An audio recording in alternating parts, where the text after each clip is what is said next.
Hi friends, எல்லோரும் எப்படி இருக்கீங்க? இன்றைக்கி பார்த்தீங்கன்னா சங்கரா மீன் குழம்பு எப்படி வைக்கலான்னு பார்க்கலாம்.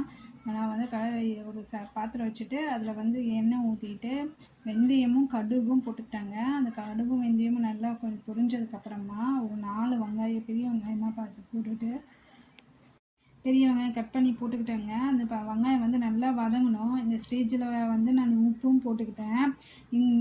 தேவையான அளவு உப்பும் போட்டுக்கிட்டேன். இந்த வெங்காயம் அந்த உப்பை போட்ட உடனே கொஞ்சம் நல்லா வதங்கிடும். இந்த ஸ்டேஜில் வந்து ஒரு 3 பூண்டு தட்டி சேர்த்துக்கிட்டேன்.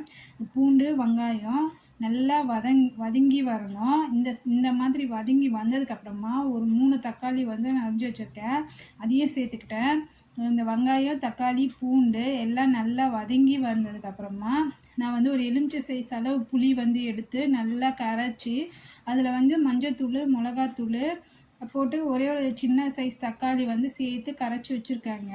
இதை வந்து நான் அது கூட சேர்த்திக்கிறேன். இந்த எல்லாமே சேர்ந்து நல்லா கொதித்து வரணுங்க. கொதித்து சுண்டி வரும்போது நான் வந்து மீனையும் சேர்த்துக்கிட்டேன்.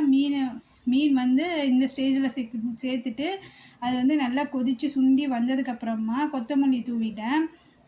கொத்தமல்லி தூவிட்டோன்னே நல்லா கமன்னு சங்கரா மீன் குழம்பு ரெடி ஆயிடுச்சு. தேங்க்யூ ஃபார் வாட்சிங்.